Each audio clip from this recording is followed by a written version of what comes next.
affects their emotions. It affects their self-esteem. It affects what they believe, and belief systems become critically important when we talk about trauma. It affects the way they prioritize their later values. It affects their perception. We believe that as we, like in this room, so I'm talking to you, you are taking in what I am saying. And so I'm hoping that your perception of what I am saying is the same as what I'm intending to put out. With trauma, what we find is that perception can be skewed, it can be distorted, it can be very different than what is intended in a communication. So you think about an individual who is very, very paranoid, okay? You can say hello, and they want to know, why are you asking? You know, what do you want from me? So their immediate response is a more defensive response. It can be an aggressive response, and it's one which does not show very much trust of the moment. All I said was hello, right? And so when you have these distortions of perception, then your response to that can be very different than expected.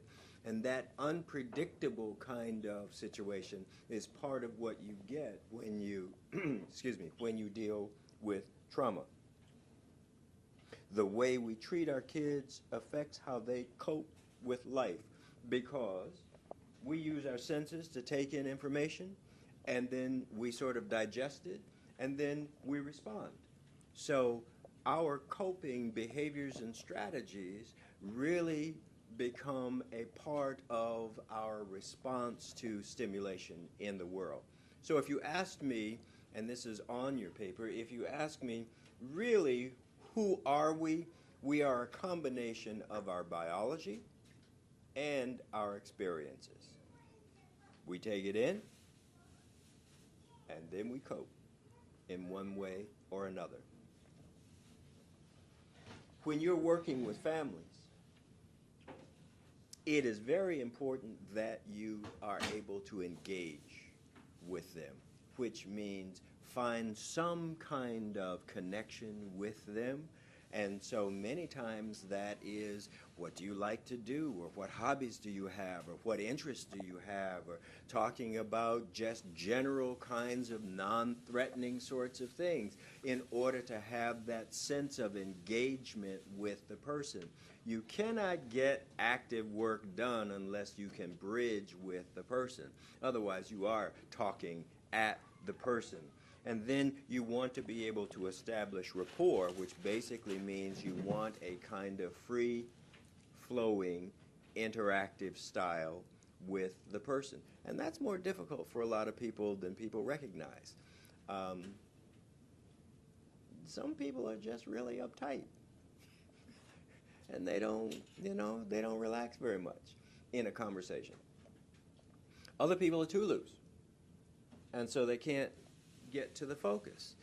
Many times if you're talking to people, they will take a direction in a conversation, and you want to connect with the person, so you want them to talk about whatever it is that is, driving them forward. But you also have to remember you have an agenda in your head. You need some information, some specific information, or you want to guide the conversation more toward the exploration of what might be identified as the important issues. So you have to have this balance between the ability to flow with the moment and the ability to structure in order to get your agenda activated. Does that make sense? Okay. Questions? Okay. So the experience of the person is part of what you want them to share with you. You're in competition with their emotion. So the more emotional they are in terms of the dramatic impact of whatever they have experienced, then the more difficult it is going to be for them to talk with you about the situation. So you're always in this competition between reducing the level of anxiety and fear, which increases the ability to talk. And we see this very often with the loss of someone that we care about. When you have a loss of family or a loss of a pet, which many times we treat like family, it can be very difficult to talk about the loss when it first happens, right? I just can't go there. I get overwhelmed. I start crying. I shut down. My brain just won't go there, right? So my emotions overwhelm my ability to express what that experience has meant to me. And many times what we're really doing is we're building the kind of vocabulary which then helps people to express. For many of the young people that I work with, their vocabulary expansion is key to being able to grab the words. Especially with boys. Boys don't get a lot of training as to how to express their emotions, right? You're a guy, so you're a guy. Period. Right? That's it. So now, ladies, you have much more teaching, social encouragement to use words regarding expression of emotion. Sadness, frustration, upset, bereavement, all kinds of emotions that males and females have, but males are not as encouraged to talk about how they feel. Many times in a relationship, someone will want to talk about a situation and the other person, nah. Many times I do a lot of couples work. Oh, I hear giggles in the room. Somebody's familiar with what I'm talking about. I work with a lot of couples, and, the guy will come in and just say, I'm here because of her. Really? I'm here because of her, right? So it doesn't even connect for the guy that your partner is unhappy in the relationship, and you need to be invested in trying to work through what it is, define what it is that is upsetting in the relationship, because the relationship is in danger. And sometimes the guys just don't get it. And I have to say guys more than the ladies, because many times it is the lady that makes the telephone call and the guy is resistant. Sometimes it is the guy that makes the telephone call and the lady is resistant, but most of the time it's the other way around. So building vocabulary, both male and female, is essential in trying to figure out what has happened to an individual and getting to the place where the emotionality is able to handle divulging the experience. Right, that's the problem we've had. We started this program a couple years ago, Mm-hmm. support group. Mm-hmm. We have these charts with, like, they have emojis on the back, Mm-hmm. with feelings, and on the other side is a whole list of emotions Mm-hmm. and feelings. And the kids, like, half the time they won't even know what the words mean, so I'll have to explain. Right. The other half the time they're not even mature enough to pick one off the list. Right. So, like, they don't even want to go there, even though they're given tools to figure out how they feel. Yep. They're not mature enough to even engage with it. Yeah, because just because you see it on the paper doesn't mean you understand what the word means. Right. Right. Or even if it's explained to you, then you're not emotionally mature enough to go there. Because So you don't where do really, go from there? you don't have really the experience of working with the word in relation to what internally you are experiencing. And so it takes a while for people, especially. All I get is like, oh, I'm happy. Right. Oh, I'm whatever. Like, no, like pick 4 or 5 and elaborate. Like, Yeah. they just can't. Yeah, yeah. They won't. I asked some people the other day, what habits help you? What habits help you to get what you want? And they talked about addictions. Habit meant I spend money, or I smoke, or a habit, or I go to the racetrack, habit, rather than what kinds of personality characteristics help you to get what you want, talking, negotiating, manipulation, whatever, deceiving, whatever the habit may be. So yes, many times we have to work with the words, work with the vocabulary in order to get to a place. And we have to figure out also how to go through levels of severity, which means sometimes people can just give a sort of cursory kind of explanation for the things that they have experienced. I was in a car accident. Then I had to go to the hospital, but I survived. Okay, boom. But there's more to it, because my child was in the car at the same time, and my child got thrown around because my child was not in the safety harness that my child should have been in. So you get now a complexity that you didn't have before. There's really more to my experience than just I went to the hospital. I also have some guilt because I didn't have my child in the safety harness. You understand what I'm saying? And so there are levels of intensity, and the emotionality is in competition with those levels of intensity. And it often takes people a while before they can move into a more accurate description or expression of what they've really been through. Right. Where do you find the balance between the tension of like giving them time to get there, but also like pushing them so that they do? Otherwise, they just sometimes won't. Yes. If they're not pushed to go any further, they won't. I hate to say this, but it's sort of an intuitive kind of thing, which means over experience, you have to be assessing the ability of the person to manage the emotion as you're talking. Well, I think the problem is it's a group type thing. Like if one person in the group shows resistance, then everyone else is going to show resistance. Like, or even discipline. If I discipline one kid, everyone is on me all of a sudden. Like, why are you doing that to them? So it's like I can't even, if one kid is willing to share, but another one isn't, everyone else is going to like follow this kid. So yes. Like, what do you do? Group dynamics are very different than individual intervention most things in a group. dynamics. Yeah. And so you do have to give permissions to people. Yeah. You do have to set some ground rules in the group. You do have to invite people to share. You do have to give them vocabulary. You have to give them examples. And you do have to role model, which means you have to make some choices as to how much to share with the group and how much not to share, because they're kind of looking toward the leadership to figure out what's okay and what's not okay to do.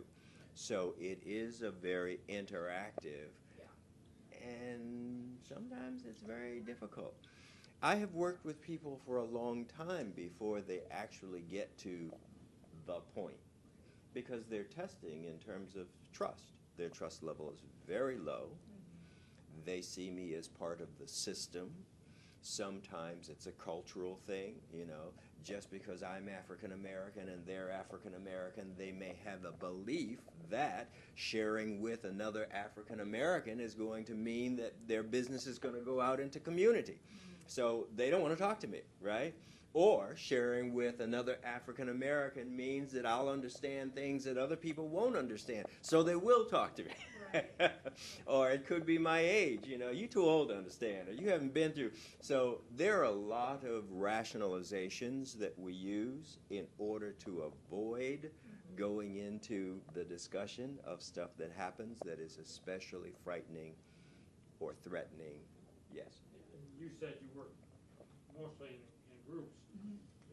It's a typical group process, and it works with kids too, that if you make one person feel safe and they start to speak out, the others will follow. Right, and that happens too, but it also happens on the other end. Like if I discipline one kid, the rest, they clamp up. We're done. We're done for the day. Like there's no way I can get it back. Because they don't want to be disciplined. No. They don't know. And they don't want to see me disciplining someone else, even though they're seeing them act out. And of course I'm able to debrief that way after the fact, having lunch lunch with someone later, they'll tell me, and we'll talk through it, and I'll be like, well, don't you see where it's coming from? Like, I need to discipline. They're like, yeah, we just don't want to hear it. I'm like, okay, thanks. Yeah. So you're constantly evaluating your own behavior as well as theirs. Yes, yeah, and like, it's that 'Cause balance. You're part of the group. Oh, no, I recognize that, and we do all the things you said. We model, Mhm. we give examples, like, Mhm. we're taught and we train, everyone does this. But my problem is when we have been doing this for a couple of years now, and they're still not mature enough most of the time to handle it. We're always in competition with the maturity level of the people that we're working with. Right. So there are many times when we can do all of the right things, but the individual or individuals are not at a maturity level or a brain growth level, which allows them to take it, incorporate it, and then utilize it. Right, so what do you do when there isn't the maturity, but you still wanna like help them? and You wanna keep role teach modeling. them? You keep role modeling. Yeah. Because you then become the backdrop comparative analysis. You become the standard by which at some future point they may go, oh, I remember that, Right, and then they may be in a place or ready to express, work with concepts that they just weren't ready. but in the meantime, we just have to model and accept that they're not. In the they're not meantime, gonna well, participate. but you're going to have breakthroughs. I mean, you're going to have good days and difficult days, Right. and we have to remember that. And they might be incremental. Yes. Oh, they're very incremental, believe me. Yeah. Yeah. Yeah. So you keep role modeling, you keep inviting, you keep having an agenda or a structure that invites participation, that invites the building of skills, that invites the broadening of vocabulary, that invites the sharing of ideas, that invites constructive communication between the members of the group. So you keep doing those kinds of things, and they keep looking at you like, yeah, right.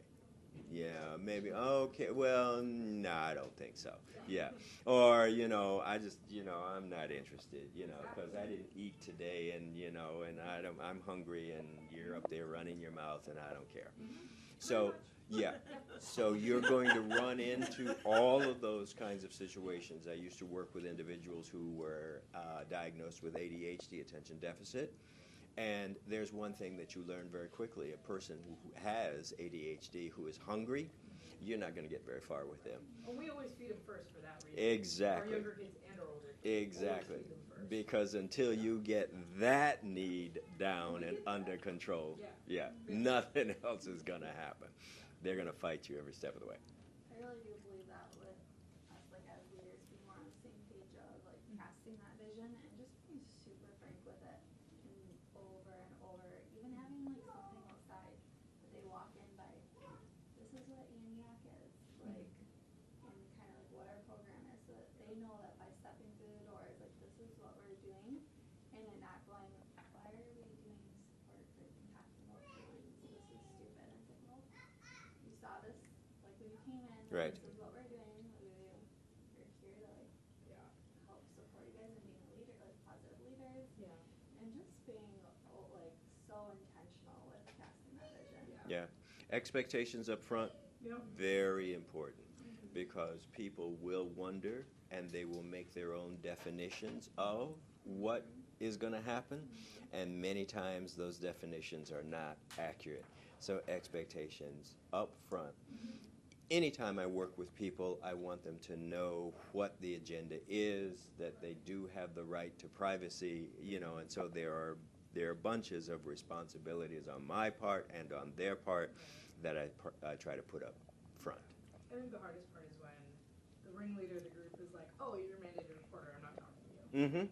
Like, they know. Mhm. They know what we are, and they Mhm. know why we're here, and they know what we can and cannot Mhm. keep confidential. And that's a tricky situation you know, because and they choose not to tell us. exactly, and there's some things that they are guarding against, and it's right that they guard against. They know that if they tell, then you're going to tell, and that's going to bring child protection, especially if this may not be the first time that they've been involved Right. And then with I'm just the a snitch, system. I'm not even a safe person Right. that way. Right. So your image in their eyes can change very quickly because, as I said, we're part of the system.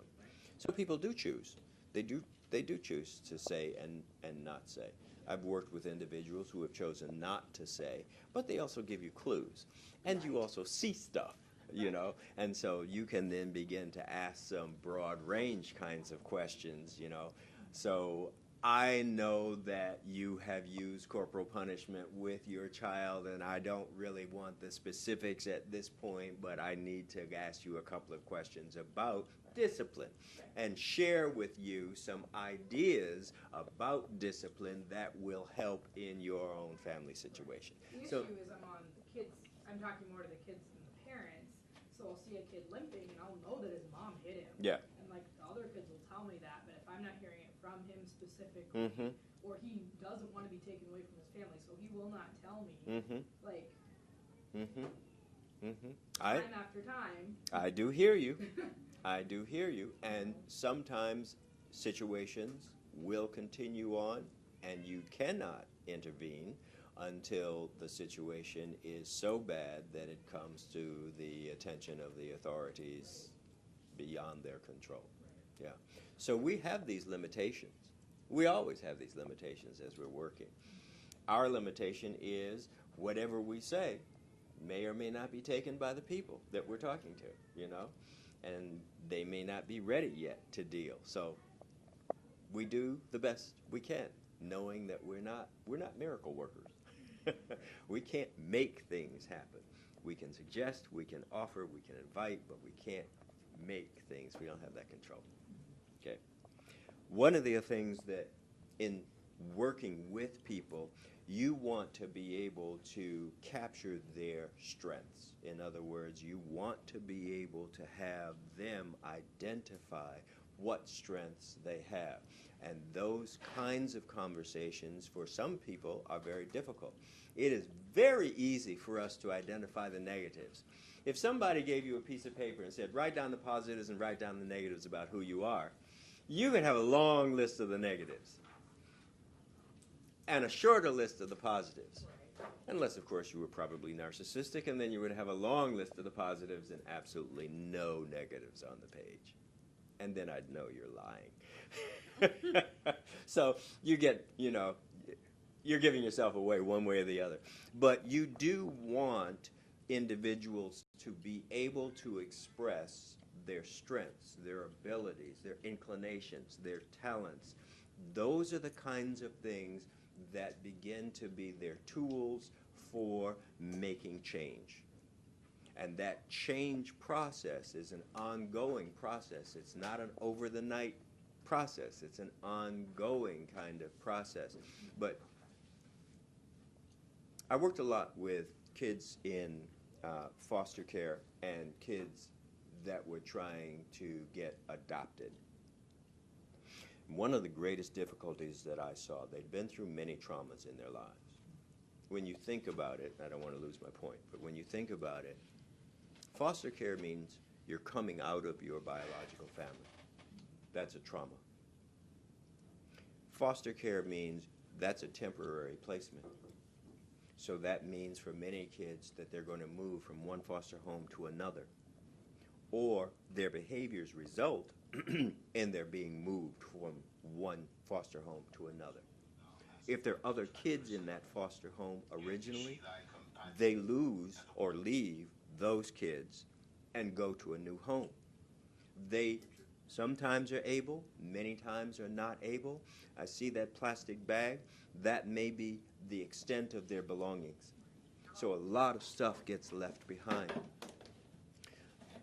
The house that they're in, you go upstairs and go to the right, that's where the bathroom is. New house, go downstairs and go to the left, that's where the bathroom is. Kitchen, well, last house, you had access to the cabinets. This house, no, they got locks on the cabinets.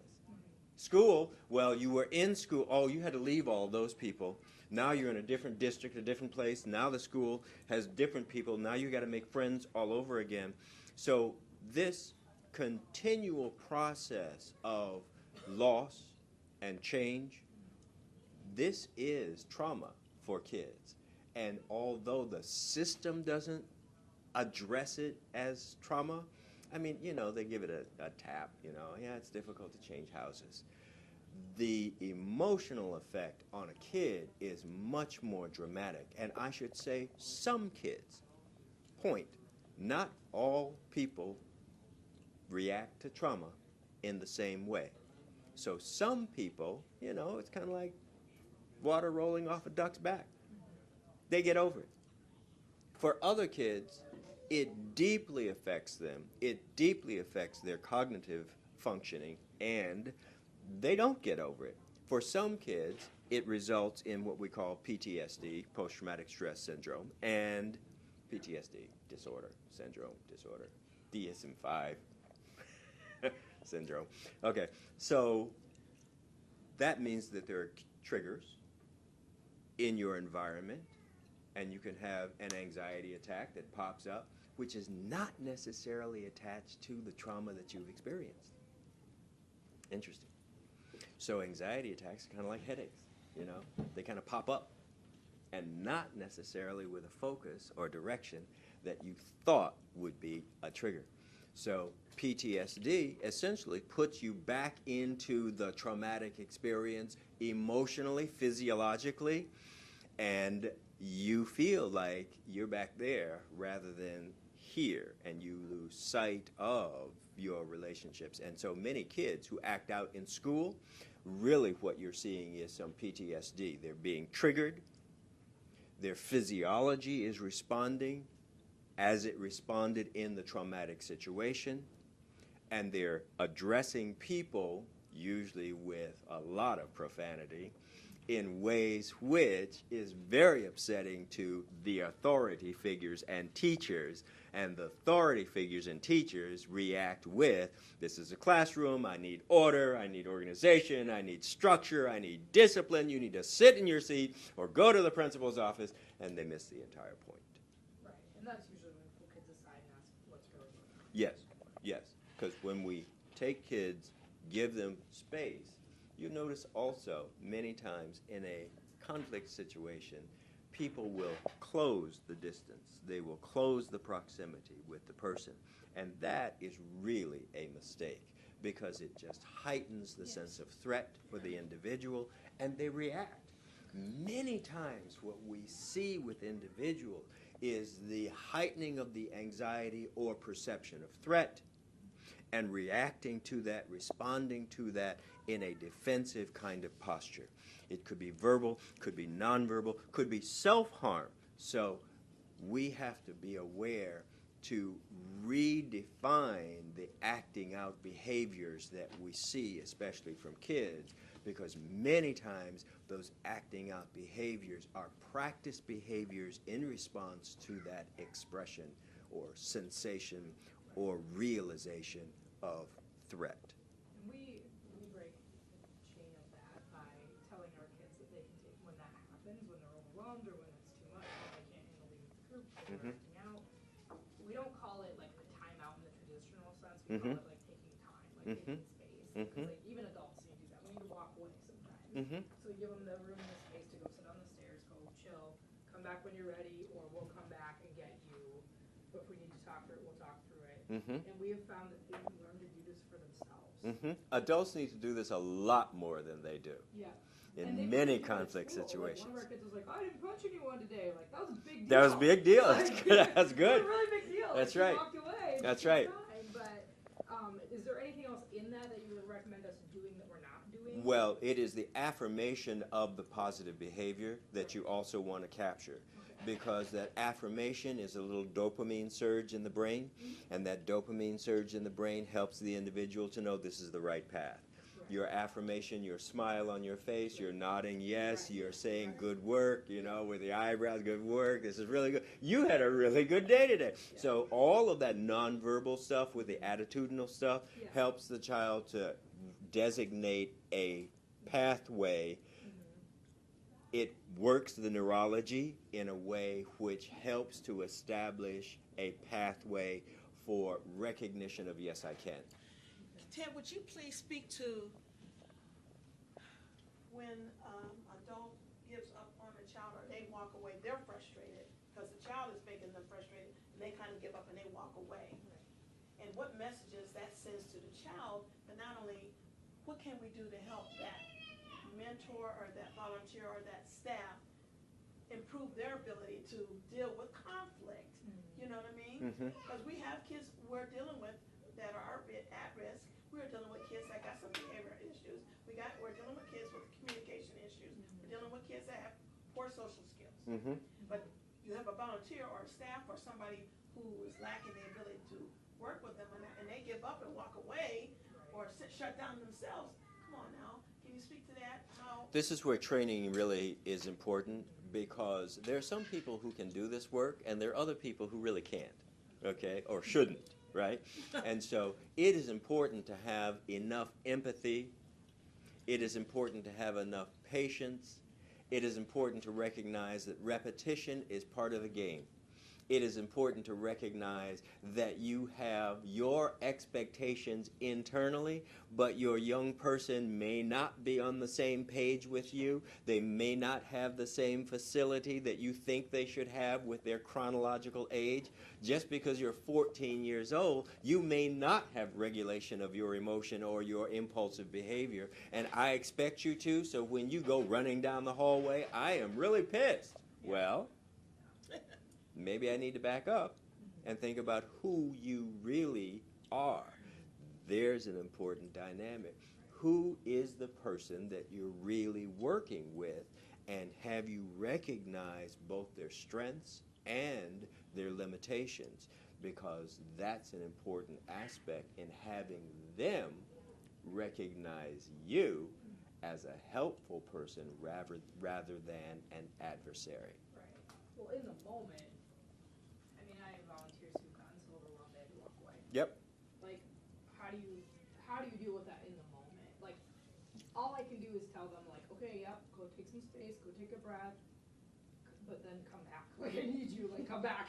Like, but they're so overwhelmed sometimes. That is because that's part of the picture. Yeah. You also want to tell the child that you'll be back. Right. And so Okay. that is a very definite part of the picture. The Right. children see you walk away. Their neurology says, their brain says, I pushed you away. Yeah. So they're thinking they're empowered when you walk away, but they're also thinking they're abandoned when you walk away. People have been walking away, abandoning them Right. all their life. Right. Yes. And that's, like, part of the thing. Like, I don't want them to have to walk away, but I get when they need to because Right. they're overwhelmed. Right. So how do you find that balance? But Yeah, for say, the I'll be back. for the youth, that experience of people walking away now becomes part of my survival tactic, which means I'm now invested in finding the button that'll make you walk away. Why? Because that's my strength. Right. Right? So this positive versus negative attention seeking becomes part of the neurology, because we become as we cope, right? So just because you think it's bad that I act out, I may think it's a strength. Right. I have worked with many people who emulate the parent or parents who have been incarcerated.